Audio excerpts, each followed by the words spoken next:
All right, folks, welcome back to the big show. Hey, listen, today we're going to go where the big show rarely ever goes, and that's politics.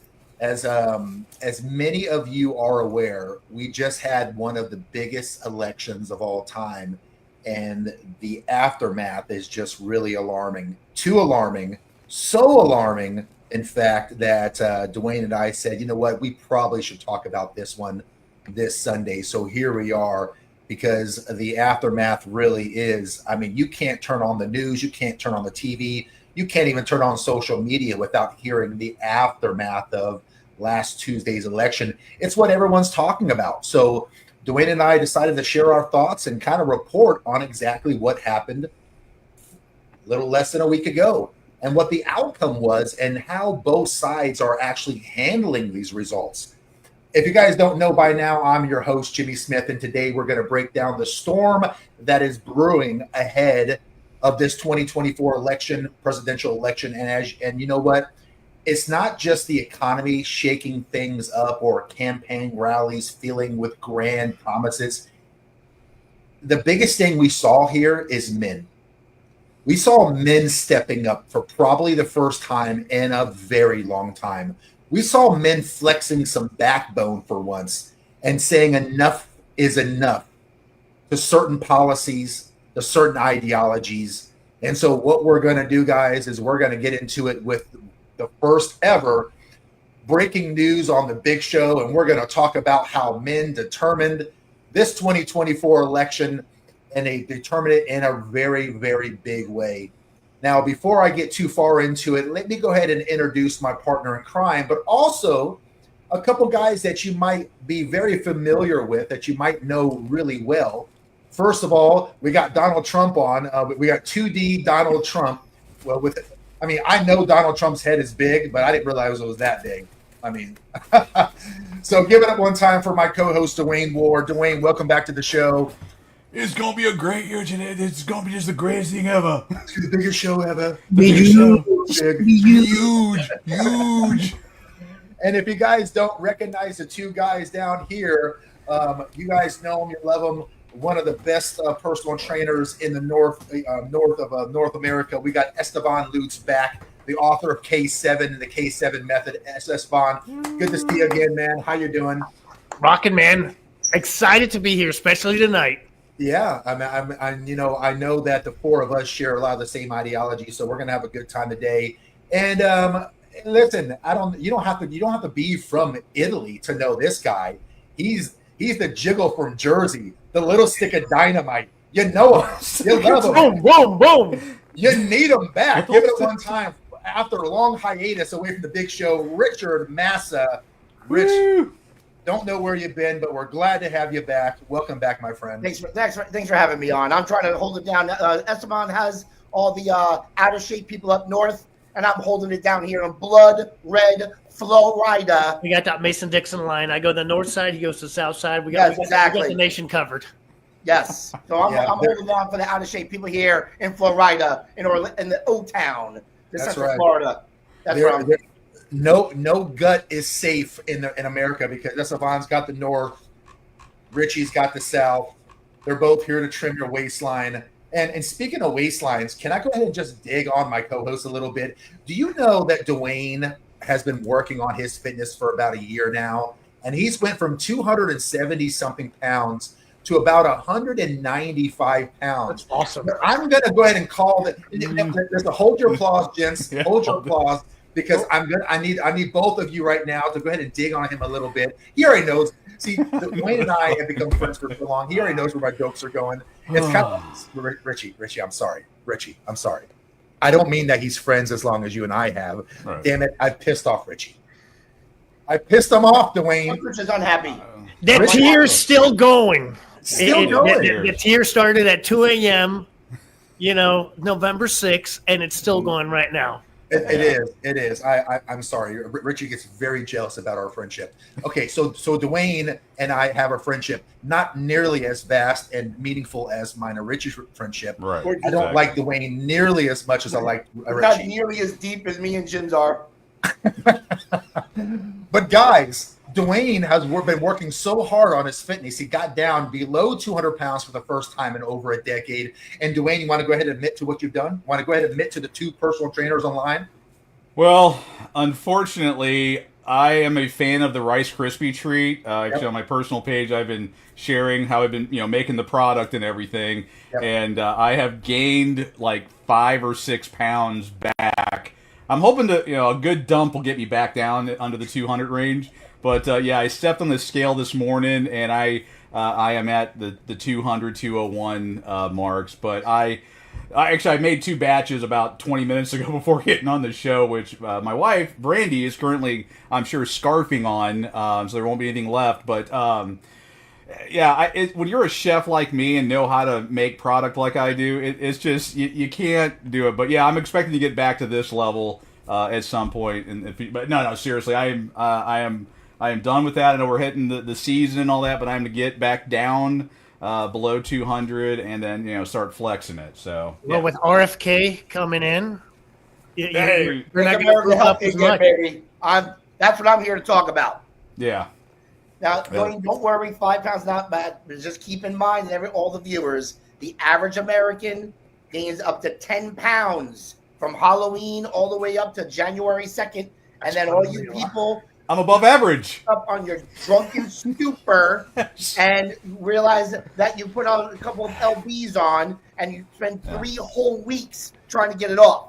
So, Dwayne, we're not going to let that happen to you. Please. Yeah. Beat me, hit me, admonish me, yell at me. I've got to get back there. Yeah. Why don't we stop talking dirty and let's get to the show? All right. I love the energy. Yeah, so guys, and to the point you guys both just made, one of the reasons why I wanted you both on, and not only for your great commentary, but also because of RFK. I wanted to hear your guys' personal thoughts on RFK. So we have a segment later on in the show where we talk about the health of the country. That's good. RFK's direction and what his plans are, and I want to hear your guys' thoughts on hopefully the new direction of what the United States is moving towards. But going back to talking about this election here in particular, and specifically how men has really influenced this election, a lot of men, guys, and you know it because you've been hearing it on the streets. You guys have clients, you have customers. You're hearing it. A lot of men have been feeling uneasy about the direction America is heading, especially when it comes to traditional values. And the 4 of us have been talking about this on this podcast now for about a year. These are the things that have defined societies for generations, stuff like strong family ties and working hard to get ahead, being proud of your country, sticking to some solid age-old beliefs. But the growing wave of left-wing narratives in politics, many men in general are seeing them as pulling the rug out from under these particular American values. And think about how gender roles have been talked about lately too. Like what used to be considered virtues like strength and being protective, leading with confidence, are now sometimes being labeled as toxic masculinity. And we've talked about this toxic masculinity on a few times, the 4 of us has. And this shift has guys really feeling like being traditionally masculine is a problem rather than a plus. Yep.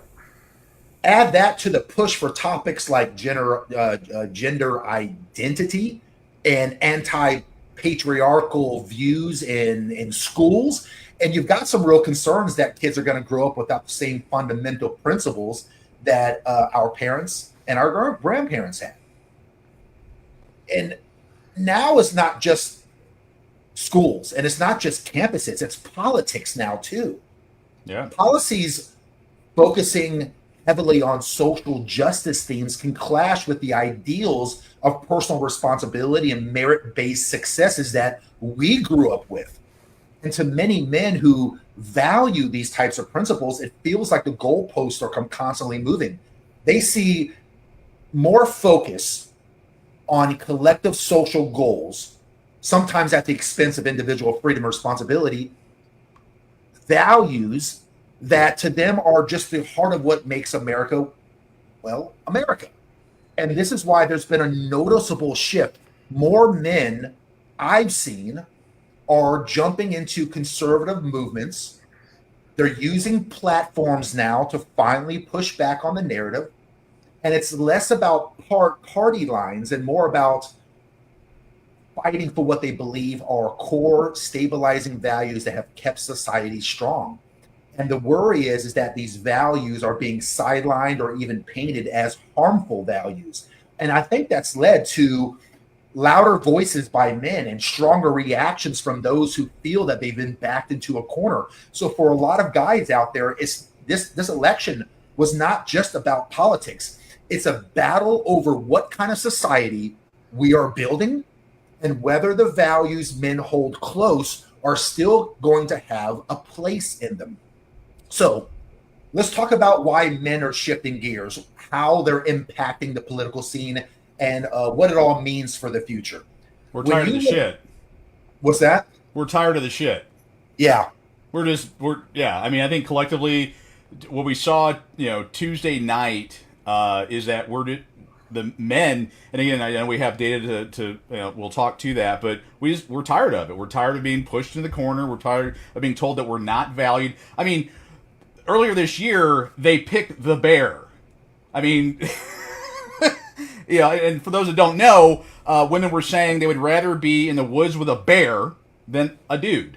Yeah. And they honestly, emotionally went, oh yeah, I'm good with that. And then they were shocked when we voted the way we did. I think guys are just tired of the shit. We're tired of getting pushed around. We're tired of being told we're not valuable. We're idiots. We talked about this on media and everywhere else, but we're tired of being told that we're nothing. We're not important. We can't raise our kids. We can't do this. We can't change a flat tire. And unfortunately, all these broads raising these kids, you're making them all into little feminists that can't change a tire either. It's ridiculous. And yeah, Trump 2024. Yeah. You're talking about values, Jimmy, and I'm just thinking back when I was a kid, the morals and values were pretty uniformed for the American culture. So you had policies that were Democratic, Republican, left-leaning, right-leaning, and the policies either made sense or didn't make sense. And when you're young, you're liberal. What can I get away with? Let me push those moral lines or those value lines. But when the system breaks over so much that you're like, bro, you've got to stay in one place. I'm the one that looks to see how far I can stretch it. Then it's gotten the men to be bold. Like, no, that's unacceptable. Like, hands down, you've crossed the line. And as Dwayne is saying, you can call me weak so much, or that I'm toxic so much. Yeah. And we know that we're not, and we're seeing that with our families, with our spouse, within our community, within our workplaces. Like, you're yelling a certain agenda that's not real. So right. we get to be bold now.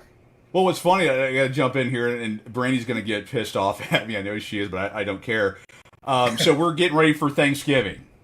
And what's funny is everyone that's coming over, they're all strong feminists. They're all, strong, boss bitches and all this other stuff. They can't, afford their own Thanksgiving dinner. They don't know how to cook. They don't know how to do anything. They're coming over to let the trad wife, followed up with the patriarchal mean man, provide a dinner for them. I'm sorry. The hypocrisy, it just gets old, and I'm hoping that those people are watching it and it pisses them off, because I've been sounding it for years. I'm just sick and tired of all the nonsense with men are bad, the patriarchy is horrible, and it's being said by these broads and these wimps that are leeching off of the patriarchy and the guys, and when something goes bump in the night, who are they calling? Not Ghostbusters. When someone toxic masculinity is what they're calling. Yeah. And then, when they can't figure out how counselor out there. Where's your counselor? We got criminals coming here. Let's get the counselor out.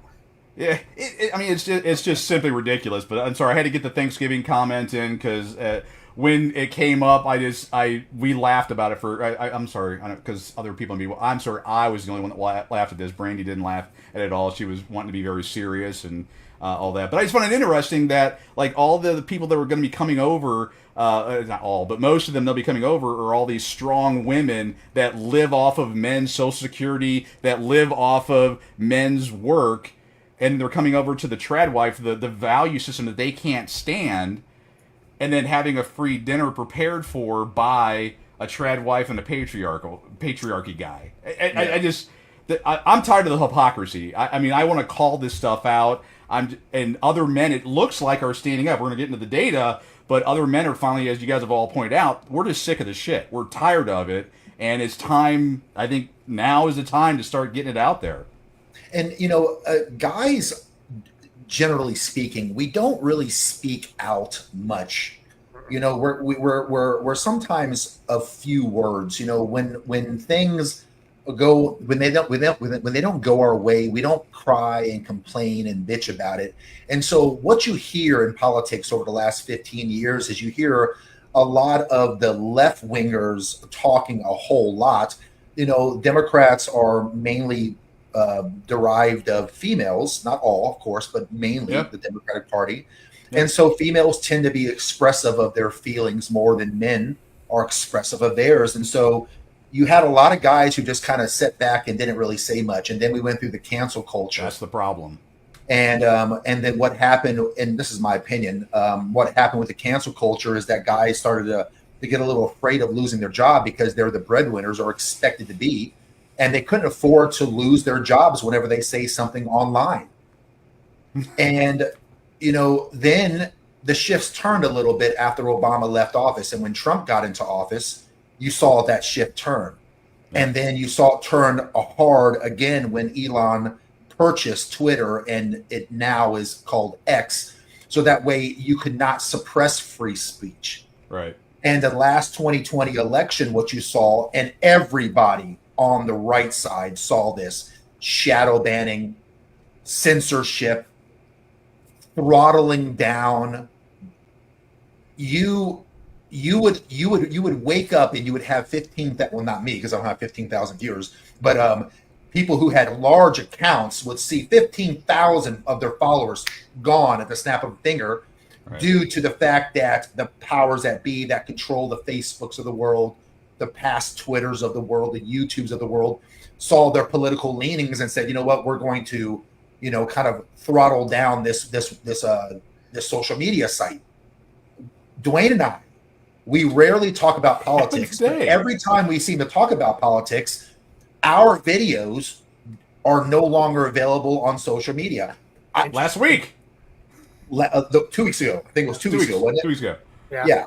And so if anyone's watching this live, if you want this episode, you might want to record this shit now, because I can't say whether or not this is going to be on YouTube or Facebook whenever we log off live, because this is all about politics. And so what you saw, though, is you saw a shift over the last, few years where guys started saying, you know what, I'm tired of this.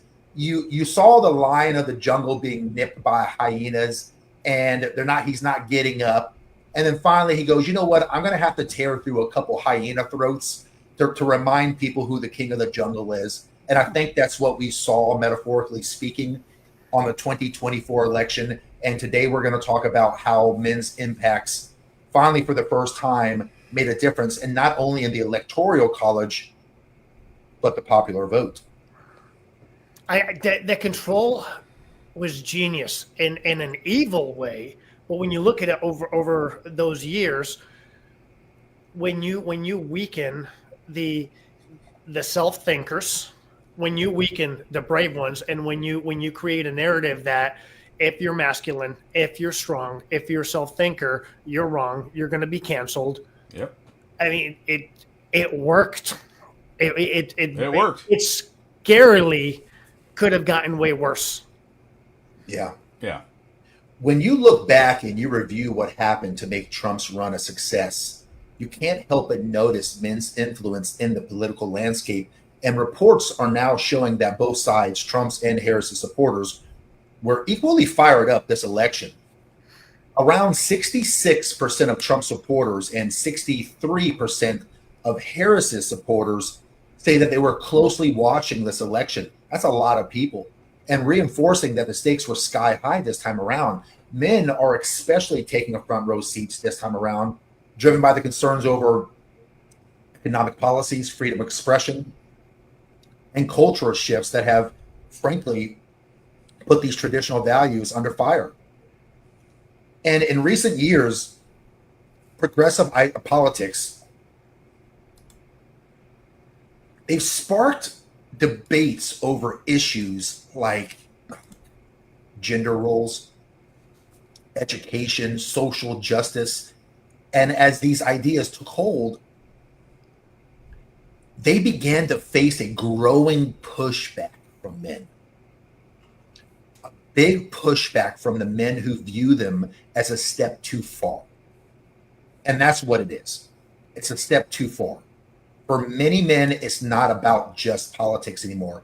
It's about upholding what they believe are core American values, which are hard work, strong families, personal responsibility.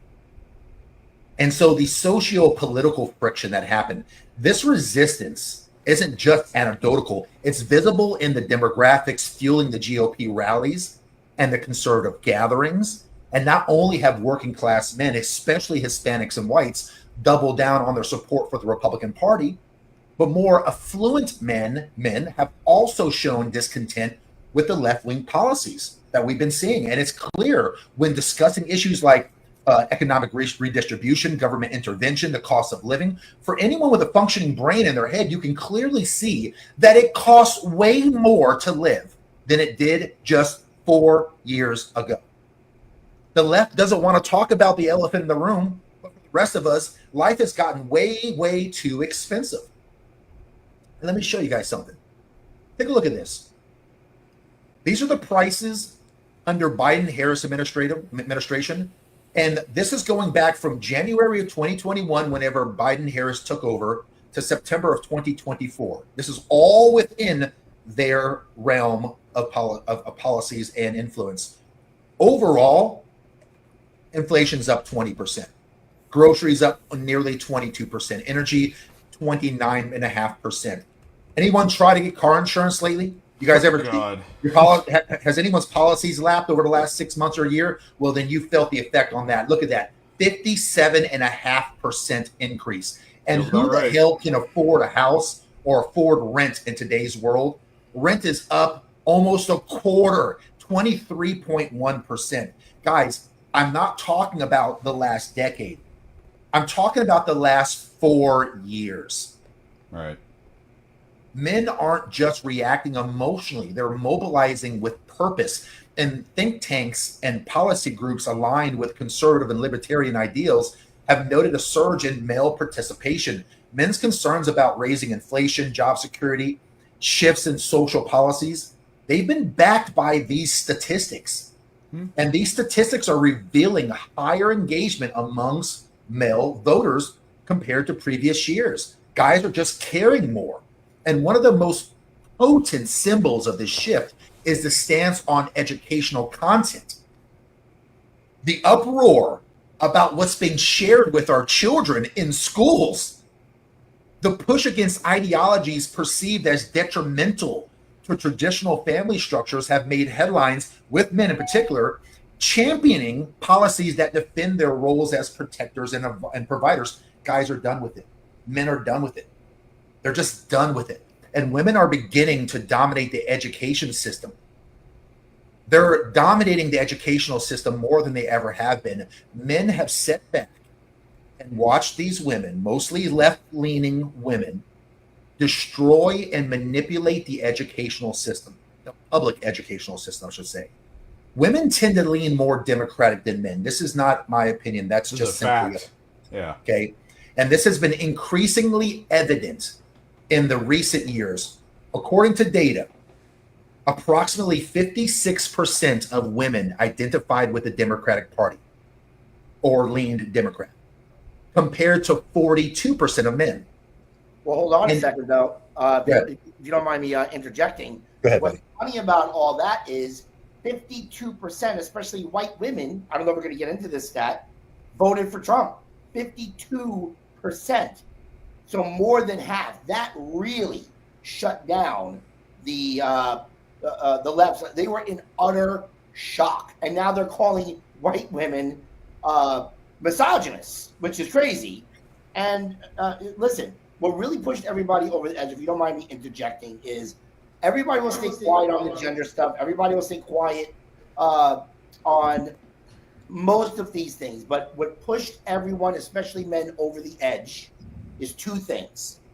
It was the economy and the border, because it's our job to protect. But what put this has been coming a reckoning for 20 years coming. And if you ever look at American history, we go in waves like this. This is not the first of. It's not the first conflict we had in the country, and it's not the worst conflict. We've been divided like this before. But over the past 20 years, this has been a tsunami, and what a tsunami is energy this water that's going to come in and crash down. And what I mean is, you have an onslaught of Me Too, child support custodies, keeping the kids away, getting guys fired over looking at you too hard, sexual assault. Like, what does sexual assault mean? Anywhere from looking at you too long to the R word. All of this added up, but what pushed them over the edge. And now, here's the thing. Women are now calling. They don't want 50-50 anymore. They want provider males, right? So for us to facilitate to get the girl, that's what most of us want to do. Now we're saying, hey, we need a better economy to do that. And we need a more protected border. It's our job to protect. We need a stronger border. So I think that's really what, and here's the thing. I called this over a year ago. I noticed, and I'm glad this prediction came true, was out of all the races that get crapped on the most is the black male vote. And I knew this year that I've seen more black conservatives on multiple left-leaning, the black conservatives, more black conservatives stepping up on these podcasts, putting black feminists in their place. You just saw this rise happening, this pressure happening, and then the earthquake happened, which no one saw coming unless you really looked at the polls. That's what happened. The economy just pushed everybody over. And they're tired of getting, just every time they brought up a point, getting called an ist, whatever ist you have out there, without even knowing what the word means. So, yeah, you're done, but we have to kind of identify what are the factors of getting them done. And enough is enough. That's what this election, and it's just women are like saying, my dad's not like that. My brother's not like that. My nephews are not like that. They backed us up, but they're now also saying these guys need to make more money. That's what they're saying too. Yeah. Yeah, and to talk about more of the race, right? So according to the data, you had 56% of women identify with the Democratic Party, 42% of men, over 90% of Black American women voted Democrat in this election. I don't have the stats for the Black men, but no, there was a 12-point shift in Black males. Yeah, 12-point shift. That is huge, because you know what? All the guys, the men, shifted this way. So there's something common that we're all going through. There's a common theme there. If most men started shifting this way, and all ages, races, genders, well, not genders, one gender or two in this case, you know what I'm saying? Yeah. But all of us are experiencing the same thing. You know, all of us are saying, you're bringing too many illegals over. We need to make more money. This guy's got to be the guy for the job. And honestly, a lot of guys also respect, especially the black culture, that Trump got shot. It just gave him street cred. Yeah, good point. But the Democratic Party, in my opinion, this is my opinion, they're really trying to indoctrinate the children. They're really playing the long game here. It's a McDonald's concept. Let's get them young. Yeah, and look at some of the stats for women who are teachers. You're looking at elementary school, 80%. Secondary schools, right under 60.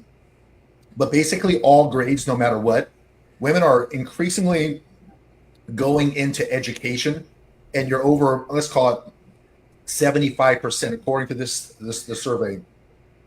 75% of, no matter what grade it is, are women are teachers. And so they're dominating. And when women are traditionally voting Democrat, this is why I think there's a big push for that. And here's how, and there's a source at the bottom in case anyone wants to fact check this, but I mean, the gold bar is females, the blue bar are males. This is the proportion of teachers by gender and educational level, and this is about 5 years old too. It's even more so now than it ever has before. And with the increasing number of women entering education, what you get is an increasing number of far left thinking that enters as well. And most Americans, especially conservatives, they don't agree with how our public educational system or our colleges are teaching children. If you're over the age of 35, then you don't even recognize the public school systems or colleges anymore. They have largely turned into nothing more than an indoctrinational camp for left-wing ideology. And this election, men have largely stepped in and said, I'm done with this crap. No more. And men's involvement, along with conservative and libertarian, I'll count them in too, minded women, conservative and libertarian minded women, together we have spoken loud and we've spoken clear to the distaste for this indoctrination of our children. So Dwayne and I were talking a couple hours back. He shot me over some stuff about not Rice Krispie treats. Yeah, I didn't get any of those. He ate all those. Yeah. But we were talking about how important it was for men's votes, the voting for men to finally step up and actually grab their sack and go to the polls and actually do it. And Dwayne, let me show you what Dwayne has sent me over. Let me present my screen real fast. Not the clown porn that he sent over, but the other stuff. Yeah. Don't show that stuff. Yeah, that's our private stash. Oh, what the hell's he doing there? He's doing the. So this right here, guys, everyone's pretty familiar with this. It's been roughly 5-6 days since the election. This is basically the results of the 2024 presidential election, with Trump winning 312 electoral votes and right under 75 million overall votes to a right under 71 million overall votes for Harris. This is how the country looks after all the votes are basically counted. But you guys want to see what it would have looked like if men did not vote and only women voted? This is how it looks like with men and women voting. But if you only let women vote, this is how the election would have turned out. Repeal the 19th. That's how it would have been an absolute landslide, a slaughtering of by the Democratic Party. This is why it's so important for men to vote. It went from looking like this to could have looked like this. And Dwayne, you want to walk us through these stats right here? Well, it's pretty straightforward. This is the breakdown. Again, you can go to Statista to verify the information where they got it. Again, from Reuters, Washington Post data, but it shows the men that voted, the women that voted, and breaking down the race of women that voted. And again, I get on my repeal the 19th, and for those who don't know, repeal the 19th or the 19th Amendment to the U.S. Constitution was giving women the right to vote. Something that largely was a big mistake, and I know this gets a lot of people get their cackles up or get their hairs up, whatever. But if you look at how it happened, who put their money behind it, the Rockefellers and others, and why they did it to essentially get more income and to put women under the boot of the government as well as their children and men. That was the way it was going to happen. That's why one of the many reasons why I say repeal the 19th. But anyway. So on that previous one, again, it broke down who voted, which way. You only got 54% or 50, that percentage voting for Donald Trump, and then 44% voting for them. I would love to ask them: are they, men that were raised in by females? Which again, over the last 40 some odd years, women have had primary raising duties for that. There was not a man in the house. Again, in the United States, 1/4 of the women, or I'm sorry, 1/4 of the children born are out of wedlock. So the father's not 100% involved or involved at all. But anyway, but you see also that women, 54% of them voted for Kamala Harris. And then, of course, you break it down. You had white women. So I think it was to Richie's point earlier, is that white women were voting more for Trump than for Harris, which is why they're being called. What were they being called? Misogynistic women. I like to hear. I like to hear the misogyny. Yeah, the what's the two words that don't make sense in there? I can't remember that big word for it. And maybe Jimmy can chat GPT for it, chat GPT it for me. But but you know they're calling women misogynistic, which is great.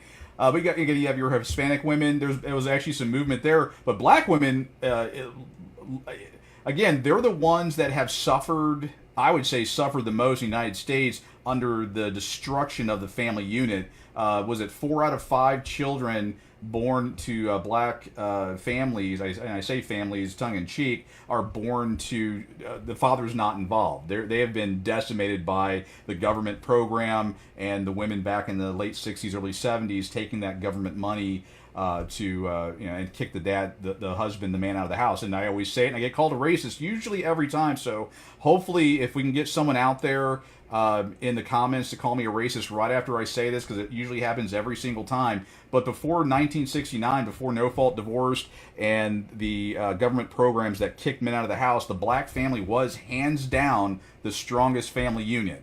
The most conservative family unit. Yes, conservative, hands down, nothing else. And I'm waiting for a comment calling me a racist in 5, 4, 3, 2, 1. Oh, wow, they must not be on. Okay, I'll move on. Yeah, it's funny. Every single time I state facts and data and stuff, and people, of course, can't deal with the data, I get called a racist, a misogynist, all the typical names. All right, let me move on here. I'll get off my soapbox there. But on the key demographics, so, it shows here, male, female, it's kind of the same numbers. The race breakouts, and then of course the age. Now I think it was Richie talking about this, or we'll say the guy no longer in his chair, that older women, for some reason, they have started supporting. They went Republican more so than the younger women. That needs to be broken out more and discussed. But what I did find interesting is that the younger crowd, I think there maybe even is a change there. I need to break those out with what has happened in previous years. But it seems like older women are actually supported Trump more so this go around. But you wouldn't see it on social. You wouldn't notice it on social media. On social media, they were out in force that Trump's a bad guy. He's going to destroy this, the Project 2025. He's taking away the right to murder kids. All that stuff. But I mean, the data is the data. I found interesting the college education, which shows the kind of the indoctrination that women that were college educated voted less times for Trump than no college degree, which then supports Jimmy's argument. Looking at the data, that once you go into college, they're basically indoctrination farms. Women are more susceptible to being fooled. Go back to Adam and Eve, and then you'll see that. But yeah, this is kind of this is the breakout on who voted for who and all that, which is why I go back to repeal the 19th. But anyway, what's this one about? Oh God! Oh, go get me lit up here. So get up, this. Yeah, this was Florida. Actually, you know what? Let's let Richie. Are you familiar with this story? This should piss you off more. Okay, so this wonderful piece of this wonderful employee of FEMA, basically, and you'll see the email over on the right that said if someone has been impacted by the hurricane and everything, if they have a Trump or Vance poster on their house or out in their front yard, to skip over them. Now she has been fired because she's a lackey. I mean, they're not. This went up higher than just her level, I'm sure. So they had to fire somebody. But this is actually what happened. She was telling people, telling the people that were going out to deliver, health care or whatever was happening during that hurricane. But she was saying that if you're a Republican, if you're voting for Trump or Vance, to just skip over your house. So yeah. Unbelievable, dude. Want to throw it? Yeah. I figured Richie, you'd be pissed off about that, or you would. It doesn't really. Something like that doesn't really make me upset because I'm not surprised. Yeah. Because that type of discrimination happens between religion, politics, race, and to pretend it doesn't still exist or can't happen on either side. But here's what's good about it: All those people that did that is now, look at, she got fired. So the wave is starting to come back, and I don't know if women, especially white women, are ready. Like, the reckoning is here. It's here. Like, all those people that went after Trump or any of these frivolous lawsuits, it's here. There's now talks of there's a lot of child custody laws happening, switching. And I know I'm changing the subject. What I mean is, it's happening, but the karma is coming now. And that's why they're all saying he's a threat to democracy. No, he's a threat to them, because they know the reckoning is coming, and they knew they were going to do it with their vote. So that's what I mean. It doesn't shock me. It does not shock me whatsoever. Okay. I was a little ticked off personally, but yeah, you're right about Trump.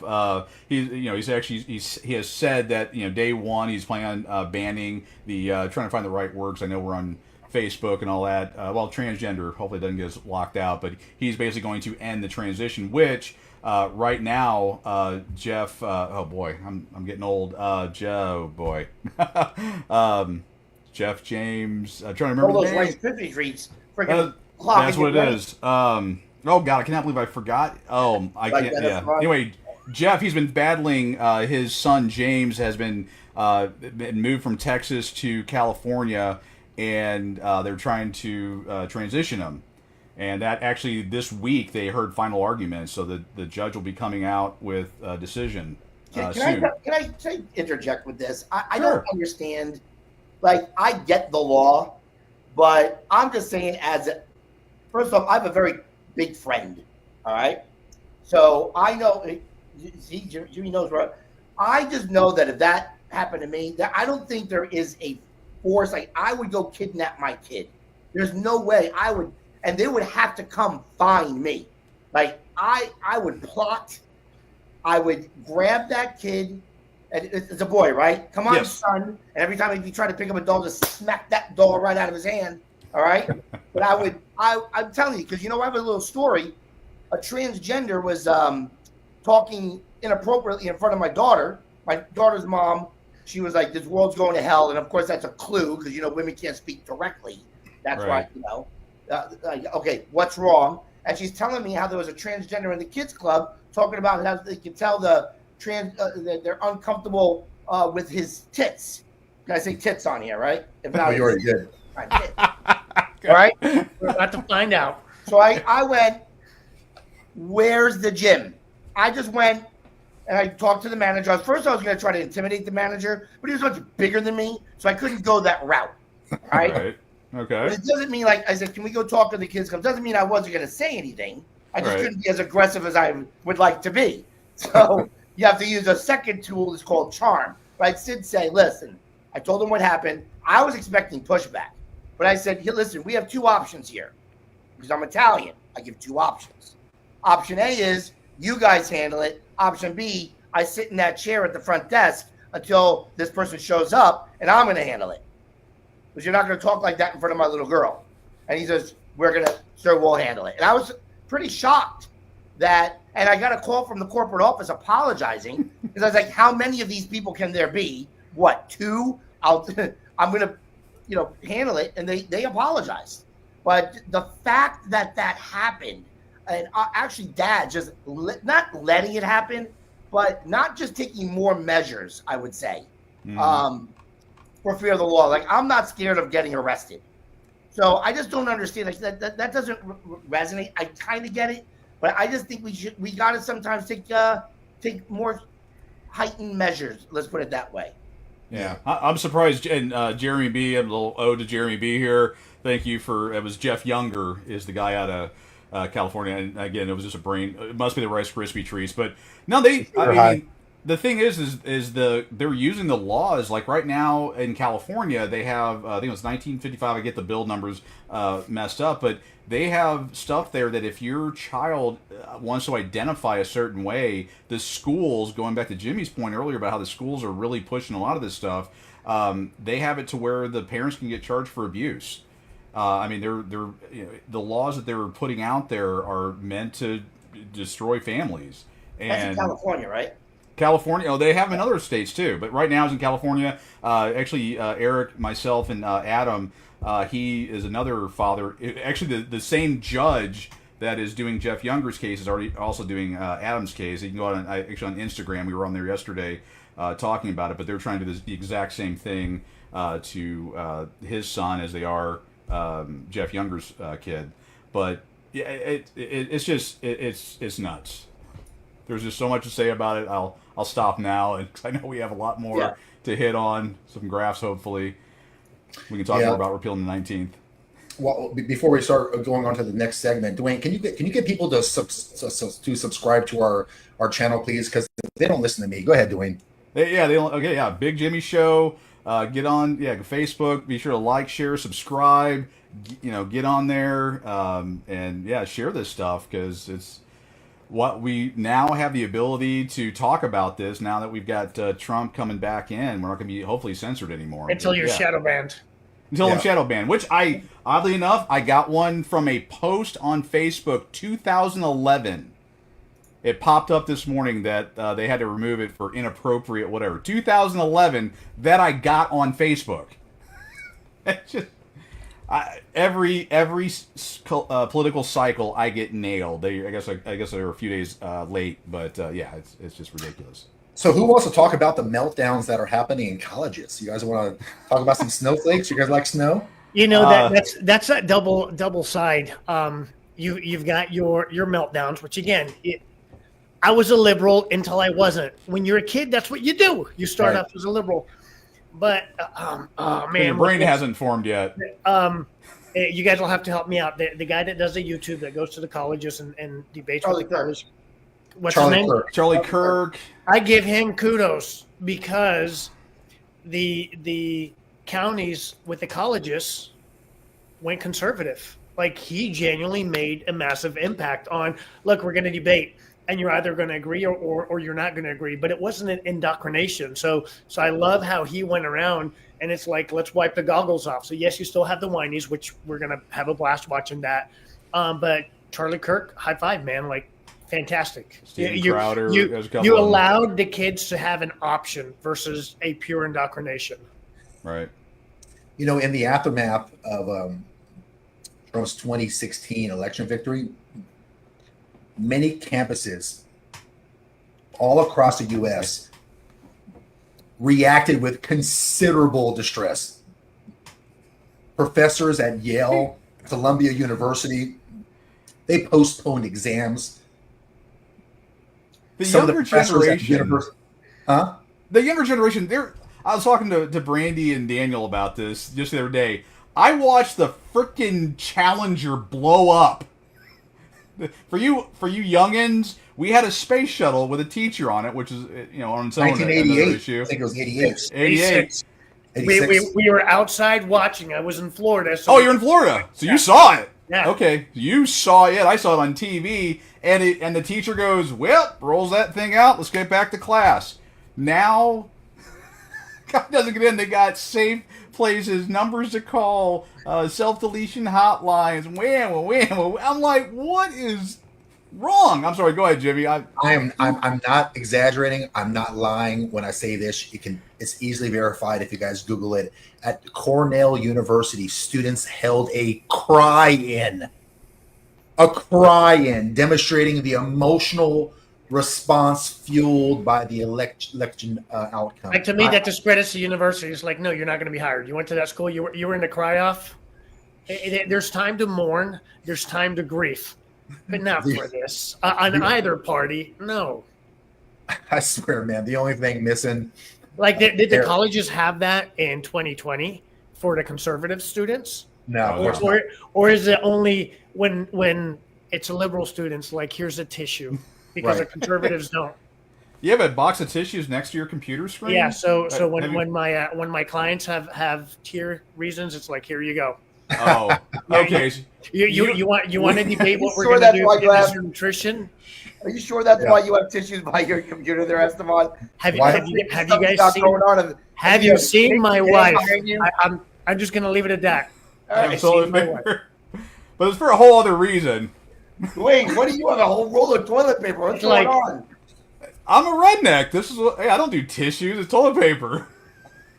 It's multiple uses, whatever. Exactly. I can sit here, You know, I Use can my only mouth. This, this is like Mario Kart. We could take a right turn or a left turn just like that. Yeah. that robot sex cave you got going on behind you. I can only imagine what you have under the desk. Hey, Jimmy found out he was here. He was doing a little with him. You're doing a what? You haven't watched the video? Ignore I don't him. know Oh, Doing this? What are you doing there over is, there? It's coming there up. is. It was There good. was It was a- good. He had the mask on. It was great. What kind of mask? What? Let me tell Yeah, you something. those are actually full-size masks that you can wear. See, that's what. So on YouTube, that's when you put the replay. So if you really want to watch what Jimmy did with the toys, make sure to click here. Yeah. True. So this week, guys, I don't know if you saw it or even watching the news. This week, after Trump was said to be the winner of the 24 election, Ivy League classes were actually canceled due to emotional distress. Did you guys see that this week on the news? It's like, They no, actually canceled classes. No, you won't be hired. You're not going to get a job if that's what it is. Exactly. I think that these professors should be fired. I mean, their job is to educate, but instead they're teaching kids to be Indoctrination. all up in their That's what they're feelings, barely man. funded. They're teaching our children that if you don't get your way, you can just cry and complain until you get your way. And instead of teaching them that life doesn't care about your freaking feelings, and if you lose, you look within, redirect, and get back at it. Instead, they're breeding a generation of Tissue. coddled crybabies that give up if they don't get their way. And it's working. Like I mentioned earlier, it's working. Yeah. Well, the thing And is, that's it why really- they'll continue that. Really, Yeah. is it the schools or is it really the parents also brought them up? Because I remember participate. My nieces and nephews grow up participation programs. You should have seen my face when I saw somebody. There was one person in this category and they got a trophy. I went to my sister. What the hell's going on here? Why are they getting a trophy? Everyone gets a freaking. I was completely. I love mean, watching like- Richie talk. The way he it's so good. What, man. is, Yeah, what the hell is going on here? Italian comes out. Freaking coffee, a freaking trophy for coming in third, and there's 3 people in there. What the hell's going on here? That's what's going on. The parents let this shit happen. Yeah, I know It's you true. like that, Alyssa. I know you like Love it. Love it. that. See, that's me getting mad, Dwayne. So back to the student meltdowns, guys. Some students actually claimed exhaustion, citing emotional safety, while others said that the election results were a literal threat to their existence. Literal threat to their existence. I They don't know never about- got into a school fight. I'll tell you that. Yeah, I don't know about you guys, but if the political results make you feel like you're starting in some sort of apocalypse flick, it might be time to question exactly where your intuition dollars are going and what your your tuition dollars are teaching you. Because let's be clear, no matter who wins, including this last week when Trump won, the next day, working Americans from plumbers to ER nurses wiped the sleep from their eyes, and they went on through life without a second thought. Life, as it does, went on. But in the elite towers of academia, it was all warmed up bottles of milk and blanket forts for the snowflakes. So this just isn't amusing. It's downright eye-opening. It's a reminder on how generations schooled on microaggressions and safe spaces weren't just surprised by Trump's win. They were floored by the win. And the echo chambers that were so tight that many students had never fathomed a world where differing opinions not only existed, but could actually triumph. Yeah. They can't fathom that. And so professors rushed to cancel exams and they sent support emails to schools. Schools advertised counseling services like they were Black Friday specials. You know what? And- I give it that snowflakes are the admin and the professors. I'm just thinking back when I was in college. I'll say where I went to University of South Florida, Tampa. There were bomb threats multiple times, and we just went to class. Yeah. And if something happened that you liked or didn't like the night before, and you have an exam, you wake up and you go. We And, need you rub some didn't. dirt on it, get back in the game, bitch. Yeah. I mean, that's what we need, you know. Now, as a student, if there was a reason for an exam to be canceled, you're like, okay, I'm good with that. So that they're just going to follow along Right. with whatever the Snowflake admins push. It's like, oh, if I cry, I don't have to take the exam. Yep. Oh, I'm so upset. Right. Well, that's why there's all women in the colleges now. That's what Well, that's my segment on snowflakes in the school. Who wants to talk about the health crisis? Y'all want to? In We light can of the flip Rice the point Krispie out. discussion, I don't know. We're bringing the Rice Krispies back. Esteban. Yeah, and by health, That's why I want you to Esteban. Just that's a sexy name. So it is. It's I'll receive that. Esteban. That would have made a really good stripper name back in the day with us, Rich. What do you think? Absolutely. You wouldn't even think it. Esteban. And he comes in with a little What's Coming the to center stage- stage, Esteban. Is that your stage name or is that your real name? Yeah. You never know. You never know. But before we get into RFK, before we get into the current health crisis, Dwayne, can you please share with all the viewers out there in the social media universe how they could donate to the big show should they want to donate? And they want to. There we go. Ben Moselle, Jimmy Smith 300 at gmail.com. Thank you, Dwayne. That was marvelous. We really appreciate it. I'm probably going to donate to never hear you do that again. But anyways, so let's take a more laid back engagement segment on the health concerns and how the health concerns also played a pivotal role in the 2024 presidential election, because they did. I think for the first time ever, we saw health concerns, pharmaceutical concerns play a role in voters' decisions. And especially with the involvement of RFK Jr.'s and its impacts on voters' decisions, including leaning towards Donald Trump. RFK ran as an independent. He dropped out of the race. He supported Donald Trump. And then people really started to pick up some steam. I think it really helped. So here's the scoop. Health issues in today's world, I think, are pretty much on everyone's radar. I think Americans have had it up to here with a healthcare system that seems more tangled up than your headphones after a workout. And now with this election, you enter Robert F. Kennedy Jr., who's stepping in with bold promises to shake things up. His proposed changes he talked about gutting federal health agencies like the CDC. He talked about gutting agencies like the FDA and tackling what he sees as corporate corruption and wrapping up vaccine scrutinies. And his plans just aren't for show. RFK's plans, they've got people thinking for the first time in a long time. Many voters see his approach as a serious pivot from how health policies has been handled in the recent years. Trump's promise to let Kennedy go wild, it speaks to those frustrated by what they feel is bureaucracy and how there's a system more concerned about red tape than results. And so when you think about the general sentiment out there, I think Americans' views on the healthcare system show widespread dissatisfaction. As a matter of fact, when I dug into the polls for this podcast, here's what I found. I found that 70% of U.S. adults believe that the system is in crisis or has a major problem. High costs are a major driver, with nearly 50% of adults reporting struggles to afford healthcare, including the very basic visits on prescription medications. And over 21 million Americans are currently uninsured.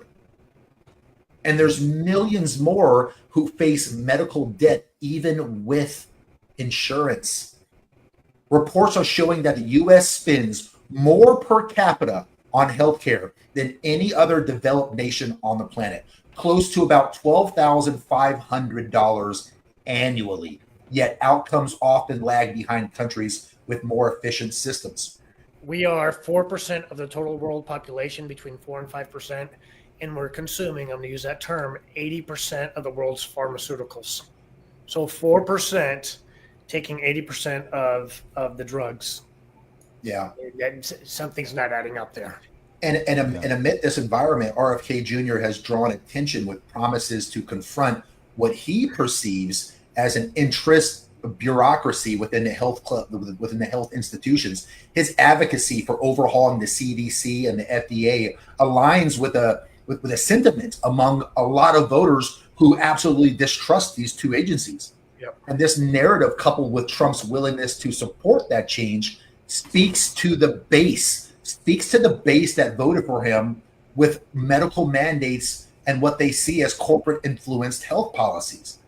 And these perspectives aren't isolated, guys. A significant portion of the electorate feels that both the COVID-19 pandemic response and the ongoing healthcare policies highlighted systematic flaws.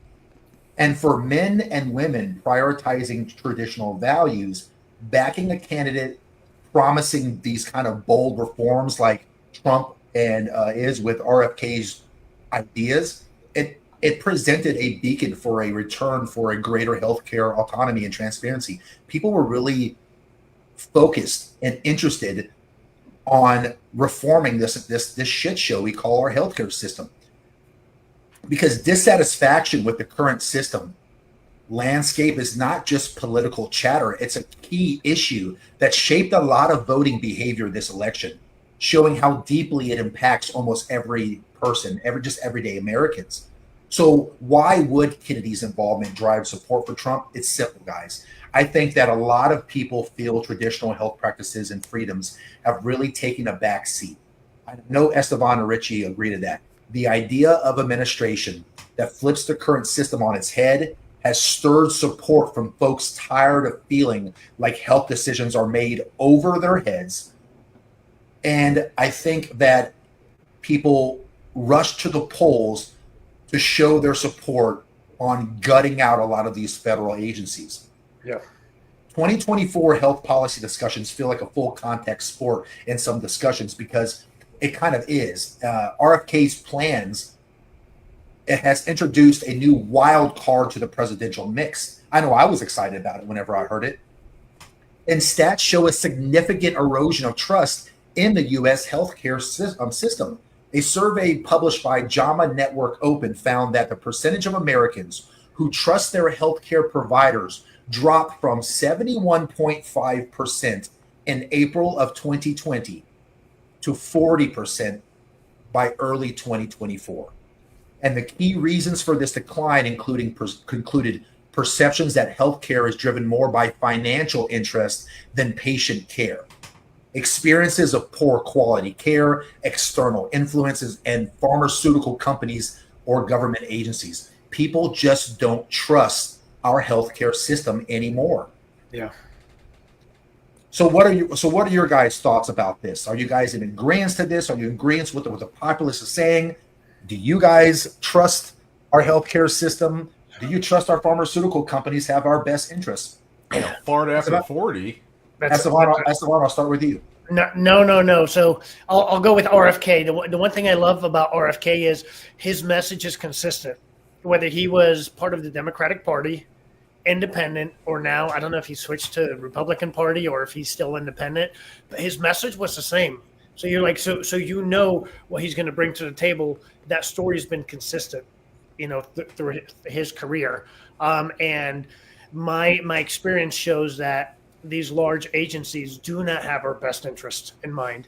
And it's those agencies have indoctrinated the school system to where you have professionals coming out practicing only what they know when it's either the medical practice or in Richie and I's profession, doing nutrition and doing fitness. We only know what we know that we've been taught. Yet through years of experience and expertise, although there's literature showing against it, it's not put in front of us. Although there's literature showing there's healthier ways, it's not put in front of us. So without a doubt, I am a fan of pull it apart and let's put real real information out there to where our foods aren't poisoned to the point where it pushes us to lean on pharmaceutical intervention, because that's really what's going on. And RFK does a great job of highlighting it's like the foods have literal poisons in it. Monsanto had an $11 billion settlement in 2020. You don't hear about that because there was a settlement proving that the glyphosate caused cancer, leaky gut, hormone disruption. But there was a settlement against it. In 2016, they debunked the theory of high cholesterol causes heart disease. But we don't hear that about any of that in media because statins are the number one prescribed drugs. So you have these large entities that are financing and controlling the institutions of schools, the institution of media. And it's like I am 100% for him going in there and just shaking it all up. First off, I was actually looking at RFK as a counter candidate, possibly, other than Trump in the beginning. Yep. Because of these stances, because of his stance on health. Also other reasons, but then he didn't just have an economic plan. But I know that's not the topic of discussion. But I really love how he treasures health and how he wants to.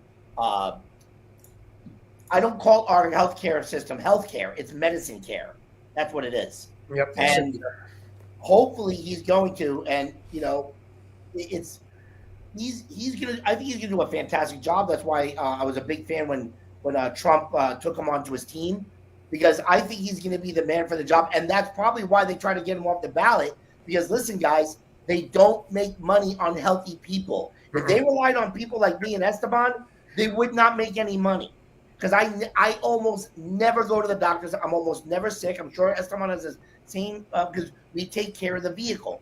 They're not going to make. And I encourage you guys to do some research. There's a lot of these food companies also own shares in medical school and also has shares in, especially this, listen up, chemotherapy, on how they chemotherapy plants.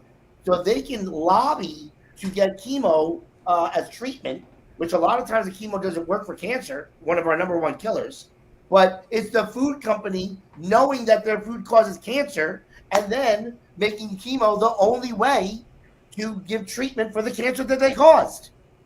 So that's why I'm glad now that they're going to get guys. That is going to be a war on your hands. The fact that he's still breathing, shocks me. Well, I think because there's too many assassinations in the family, be way too obvious if that happened. But I encourage everybody to go look at the Ozempic episode of South Park, because what they touched on that is they're going to try to take out Ozempic because the biggest drug in this country is sugar. And they don't want Ozempic around because it gets people not want to eat the main drug of the country.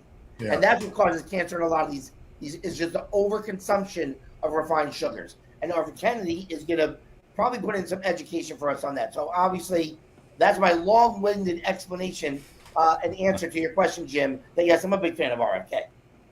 You know, guys, if you're liking what you're hearing today from experts like Esteban and Coach Rich and the pissed off parent, Dwayne Ward, you guys don't forget to like, share, and subscribe to the show. We really appreciate your guys' support. We're on Facebook, Instagram, and YouTube.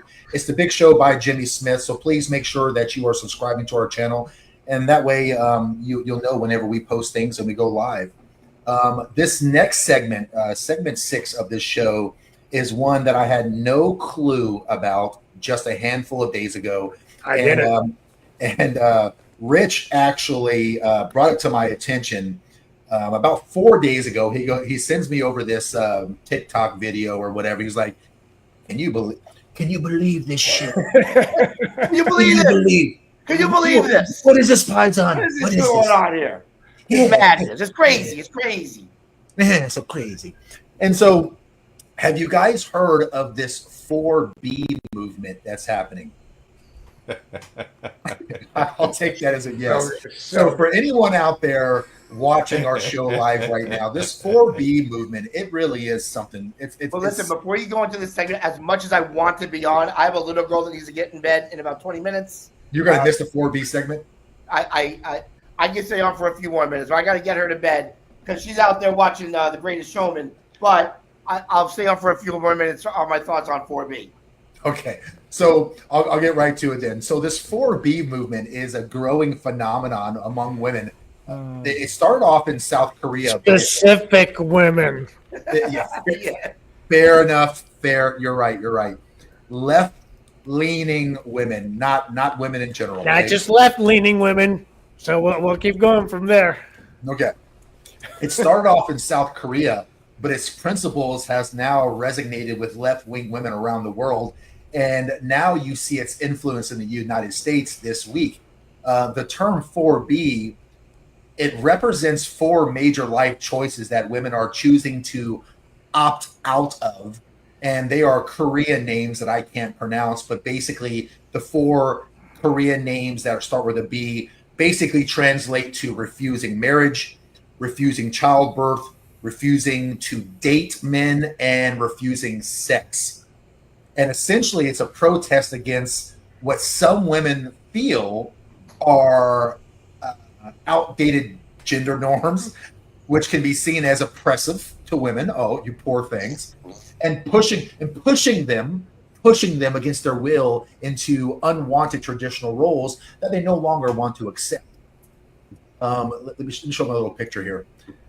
So here's an article by ABC that covered this nonsense just a few days back, and I've got some videos. Let me see. These videos are great. Let me see if I can share my screen here, and I got to share it with audio. So yeah, share it with audio.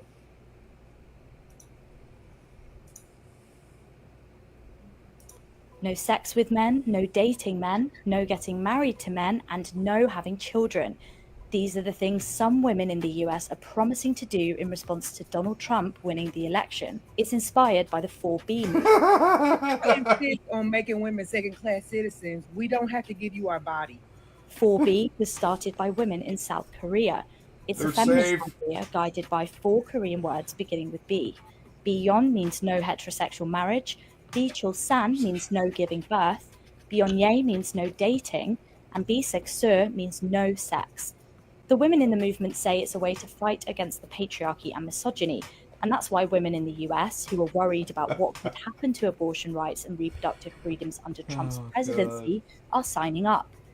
They say it's a way to protest, keep themselves safe, and take back control over their bodies. We have to take it back by limiting who we give our bodies to. And with all this talk of reproductive rights, it's no coincidence that Handmaid's got to the top of Amazon's best-selling books list since Trump's re-election. Trump said he won't make abortion illegal nationwide, but he has supported individual states bringing in their own bans. Do you think the 4B movement will take off? I hope so. So I'm all for it. Go ahead, girls. Well, so basically what Trump has done is brought back traditional values to the United States. Yeah, and preventing far left-leaning women from not having kids, and also cutting down on abortion because these baby killers just, now they're not having sex so they can't have abortion. So another Trump. Yeah, number one, who's lining up to date you or more? Just curious. So if you don't want to date a man, okay. If you don't want to have sex with a man, okay. If you don't want to have unmarried sex and kids, okay. I'm supporting you. Your 4B movement, you got my support all day. This is why you don't listen to women. Notice how I'm the only one that doesn't say stuff like that. You're right, Esteban. I'm like, this is why. I listen to my wife. She's wisdom. Goofy. Just that's what I love them. These are girls that don't have a dad. Yeah, my type. And they're not in. They haven't experienced a real relationship. Right. Well, it's also what's funny is they're playing in to what they've been saying. Like, hey, maybe not have so many. How much can I curse on here? Don't. Go ahead. I mean, this episode is likely going to be taken down anyhow. Maybe the abortions will go down. You realize probably they have not so many dicks, and like not so, and not like, oh, I'm going to square off dicks. You're like, having body counts is not a good thing. So you're gonna have less bodies. What everybody's been telling you, especially the guys, less bodies, less abortions. So you're gonna give into the terms. You're like goofy. Oh, but men want whatever. And here's the one I'll share. I'll share it every time. My wife moved in with me. That's how it's supposed to be. The night of her wedding. Not before. There was no sleepovers. There was none of that. And it's like, got it. And I didn't freak out. I didn't have control. It's like, girls, if that's what you want, high five. You got my support. Go for it. Yeah, I just don't get, and it's always the undateable ones that are making these demands. Yeah. That's why Ace is the best. Like they're shaving their heads now, and Your you're terms like, are acceptable. Your terms are acceptable. yeah. I would troll a little bit and put out like there's plenty of red on that map if you goofballs want to shave your head and not like no one wants to date you anyway. These are the fours that are saying that if you're showing up that way, your pickings are going to be slim. It's like, oh, we've got these bottom feeder men. Well, you get the fish of the bait that you have. Yeah, it's true. They're just a bunch of goofballs, and this is why they shouldn't vote either. Right here, that they're they can't even vote a good man in their life. That's why I'm not cross. I'm just putting it out there. You know, it's just like I said, it's just funny how they almost like copy the traditional values, but it's in rebellion. It's just none of it makes sense. And then I honestly think, listen, it's just they just want attention to their views. It's yeah, that's the desire. I want somebody to want me. I want somebody to court me, to date me, to marry me. Okay, got it. But when you're showing up that way, no. Go 4B, girl, all day long. 4B, gotcha. They want equality, but they won't pay for half the bill on the first date. And if they did, they won't go on a second date on the guy. Well, whoever asks out pays, but the guy always asks. It's like all this goofy shit, right? It's so true. And so, you know, with all these that we've talked about today, guys, I mean, this election has been a very I know. divided election that it's been a very divided election that these topics, whether it's health, whether it's the college indoctrination, whether it's pharmaceuticals, whether it's crazy goofiness like this 4B, whether it's family values and traditional values being flushed down the toilet, this is why men overwhelmingly turned up to vote this time around, guys.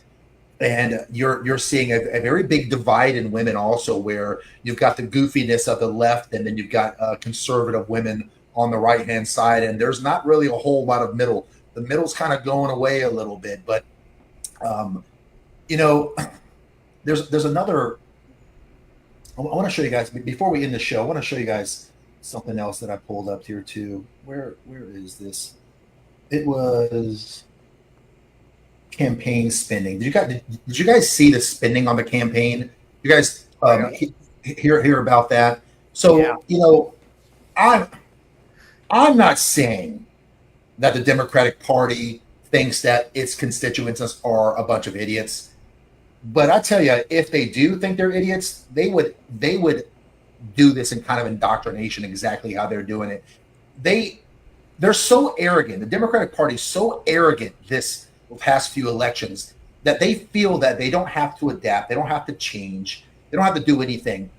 And the amount of money that they spent on this campaign, this failing campaign, was astronomical. And let me just show you what I mean. Let me present this right here. Take a look at this. Here's the campaign spending. Trump raised $381.5 million. He spent $345.5 million of that money. Only $10.5 million was spent on staff for this entire election.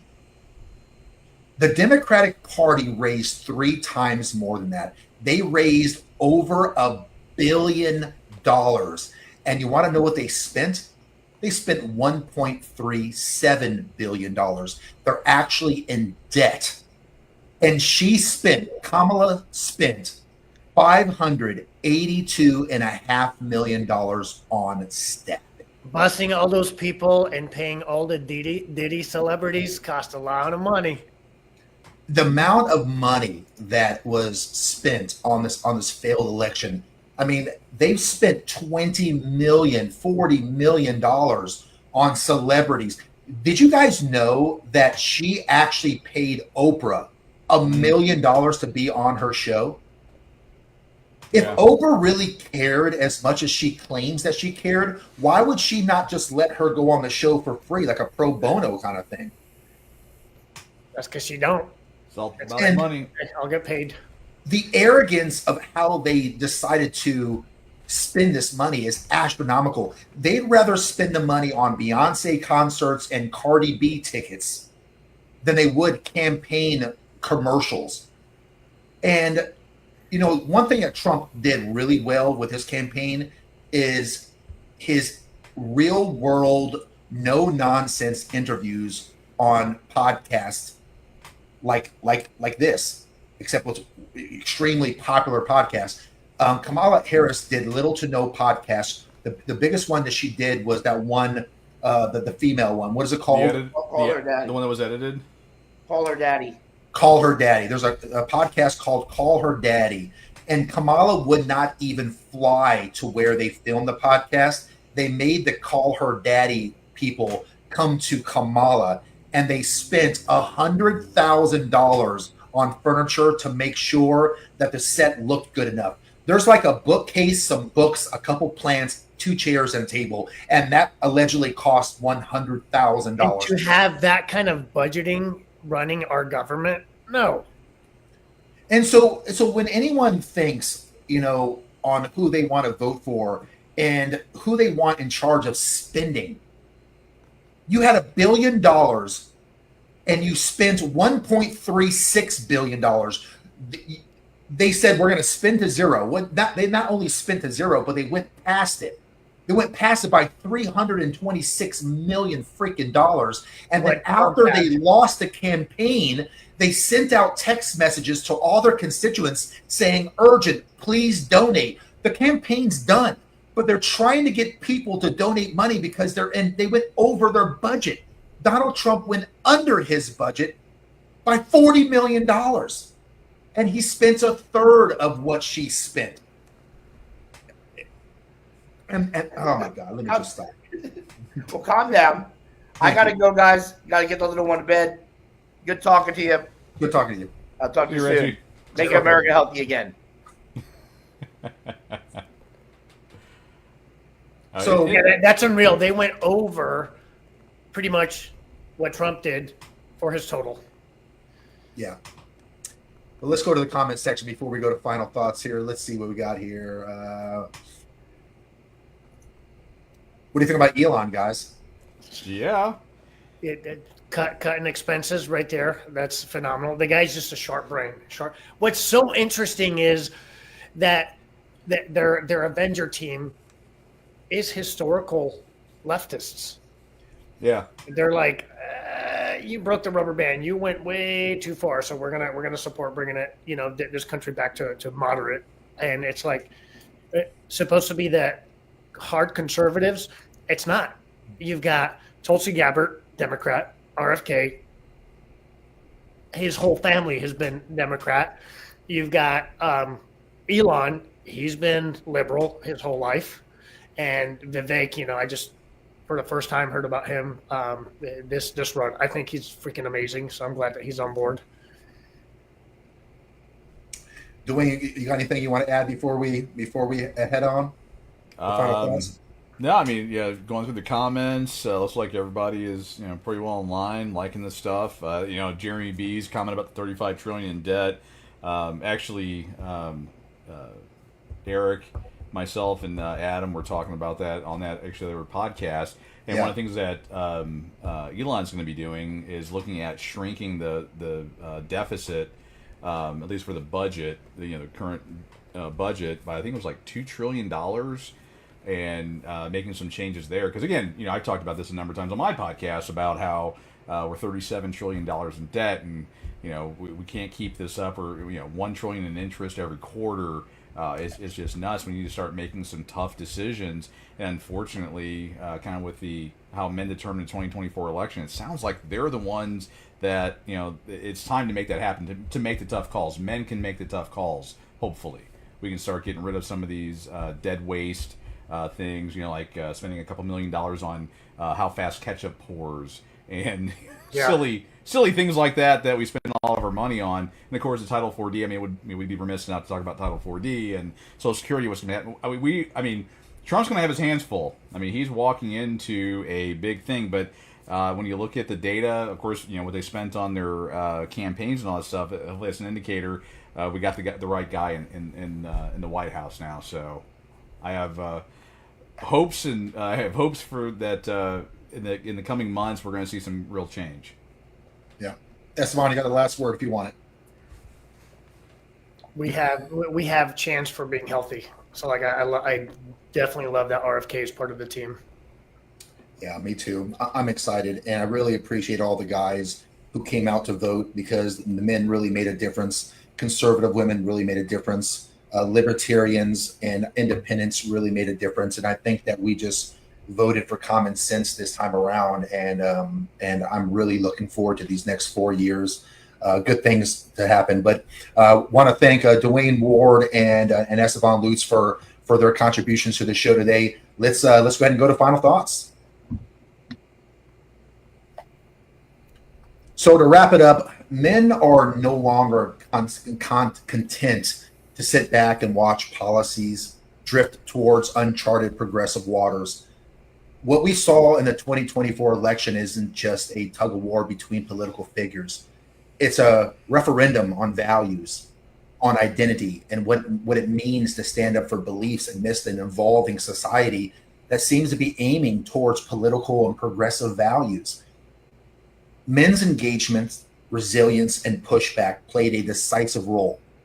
Now that the election night is over, don't just look back at the candidate tally. Look at the shifting counties that were once blue and now turn red. And then recognize that the men of America are out there, not just with votes, but now with their voices too, for the first time in a long time. Men are finally speaking up after being forced into silence for far too long. So for the men who stood up for America, who stood up for the nuclear family, I applaud you. Thank you for your contributions. Thank you for not being silent. Thank you for your voice. I want to thank everyone for tuning in today for today's episode of The Big Show, hosted by me, Jimmy Smith. On behalf of my host, Esteban Lutz and Dwayne Ward, we really appreciate it. You guys keep pushing to be the very best version of yourself that you can be. We'll see you guys here on Dad Talk Today and The Big Show by Jimmy Smith every Sunday, 7 p.m. Eastern, 6 p.m. Central. Until then, you guys have a great time. We'll see you guys next week. So, yep.